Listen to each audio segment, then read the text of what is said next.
ओम नमः शिवाय। हिंदू धर्म में अनेकों देवी देवताओं की पूजा की जाती है। अनेकों देवी देवताओं की पूजा के समय उनके ऊपर विभिन्न प्रकार के तिलक लगाए जाते हैं। इन सब तिलक का अपना अलग अलग महत्व होता है। आज मैं आपको शिवलिंग पर लगे 3 धारियों के तिलक के बारे में बताऊंगी। शिवलिंग पर बनी 3 रेखाओं को त्रिपुंड कहते हैं। आपको पता है इन तीनों रेखाओं का क्या रहस्य है? शिवलिंग के ऊपर बनी इन 3 आड़ी रेखाएं क्या हैं?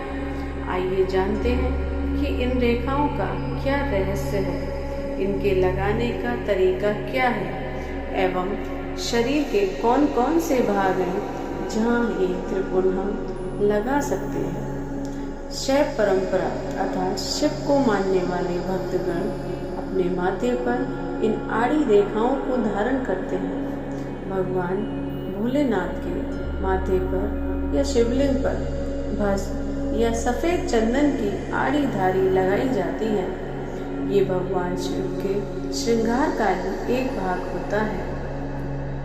एक बार सनत कुमारों ने भगवान कालाग्नि रुद्र से पूछा कि त्रिपुंड कितना बड़ा होना चाहिए एवं कैसे लगाना चाहिए, त्रिपुंड की रेखाओं का क्या रहस्य है।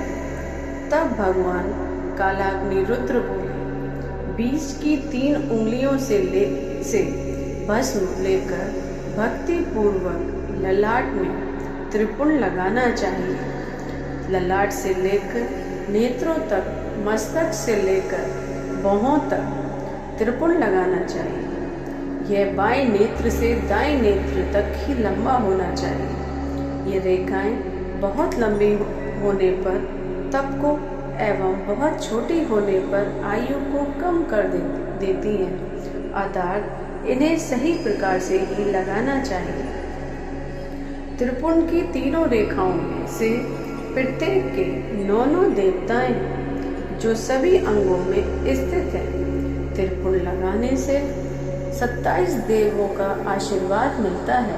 त्रिपुंड के लगाने से सारे पाप नष्ट हो जाते हैं।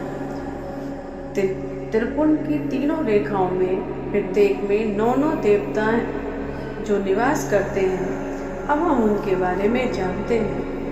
पहली रेखा के 9 देवता ग्रहपत्य अग्नि, प्रणव का प्रथम अक्षर अकार, रजोगुण पृथ्वी धर्म, क्रिया शक्ति ऋग्वेद, प्रातःकालीन हवन और महादेव ये त्रिपुंड की प्रथम रेखा के 9 देवता हैं। अब बात करते हैं दूसरी रेखाओं के 9 देवताओं की।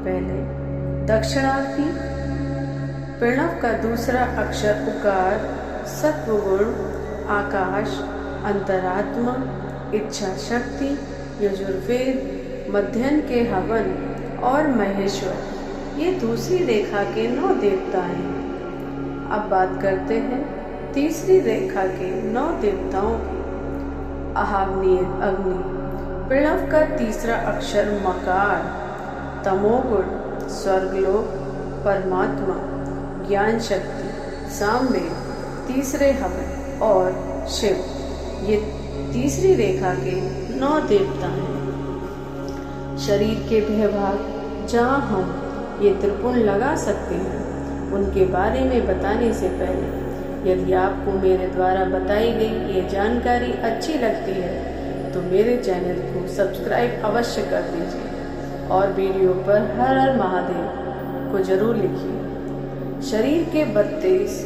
16, 8 या 5 स्थान पर हम त्रिपुंड लगा सकते हैं। त्रिपुंड के 32 स्थान कौन कौन से हैं? मस्तक, ललाट, दोनों कान, दोनों नेत्र, दोनों नाक, मुख, कंठ, दोनों हाथ, दोनों कोहनी, दोनों कलाई, हृदय, दोनों पार्श्व भाग, नाभि, दोनों अंडकोश, दोनों उर्व, दोनों कुल्फ, दोनों घुटने, दोनों पिंडली और दोनों पैर। इन 32 स्थान पर त्रिपुण लगाया जाता है। प्राचीन काल में जब साधु संत जंगलों में तपस्या करने जाते थे तब वह इस प्रकार 32 त्रिकोण लगाते थे, जिससे कोई भी जंगली जहरीले कीड़े मकोड़े उनके पास नहीं भटक पाते थे।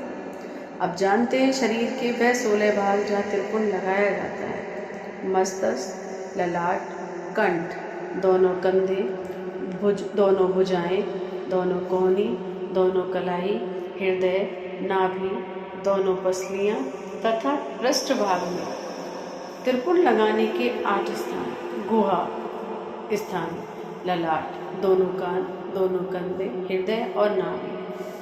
त्रिकोण लगाने के 5 स्थान जो प्रायः हम सब लगा सकते हैं। मस्तक, दोनों भुजाएं, हृदय और नाभि।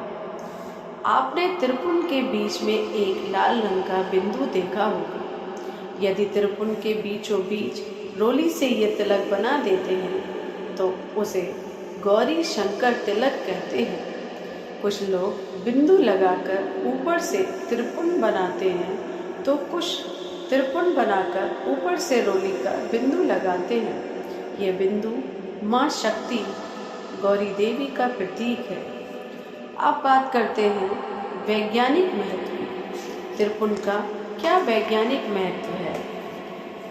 माथे पर जहाँ त्रिकोण लगाया जाता है वहाँ हमारी बॉडी की एक अंतःस्रावी ग्रंथि, जिसका नाम पीनियल ग्रंथि होता है, का स्थान है। इसी को तीसरा नेत्र भी कहते हैं। यह ग्रंथि सेरोटोनिन व्युत्पन्न मेलाटोनिन रसायन पैदा करती है, जो कि हमारे सोने, जागने तथा मौसमी गतिविधियों का रेगुलेशन करती है। चंदन का त्रिकोण लगाने से पीनियल ग्रंथि के दोष समाप्त हो जाते हैं।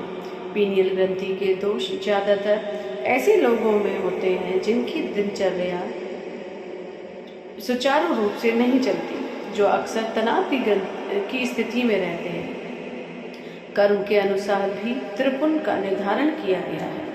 ब्राह्मणों को प्रायः ऊर्ध्वपुंड, क्षत्रियों को त्रिकोण, वैश्य को अर्धचंद्र एवं अन्य को वर्तुलाकार के आकार का त्रिकोण लगाना चाहिए। मान्यता है भगवान शिव को लगाए जाने वाले त्रिकोण को अक्सर शिव भक्त प्रसाद के स्वरूप अपने माथे पर धारण करते हैं। ऐसे कहा जाता है कि जो लोग त्रिकोण लगाते हैं उन पर शिव कृपा हमेशा हमेशा बनी रहती है। उनके जीवन में किसी भी प्रकार की नकारात्मक ऊर्जा का वास नहीं होता। भूत, पिशाच, भय, बाधा आदि का खतरा भी नहीं रहता। गलती से भी उनके पास किसी भी तरह की व्याधा नहीं आती। त्रिकोण लगाने से मनुष्य छोटे बड़े सभी पापों से मुक्त हो जाता है और मृत्यु के बाद शिव सायुज्य मुक्ति प्राप्त करता है। उसको पुनर्जन्म नहीं लेना पड़ता। बोलो ओम नमः शिवाय। हर हर महादेव।